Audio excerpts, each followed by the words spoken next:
పెద్దిరెడ్డి బిడ్డను ఓ రామసిలుక గౌరాలే నన్ను చేసి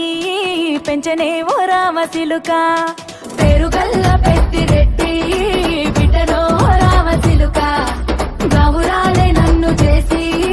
పెంచనే ఓ రామసిలుక కోరామిసాలు దువ్వుతూ మా నాయన కోరొక్క కూత పెడితేనే ఓ నాయన పెద్ద అప్పులంత సప్పుడే మా నాయన తప్పే ఒప్పేసుకుంటారే ఊరంతా పెద్దోడు నా ముందు పస్సోడు పేరుగల్ల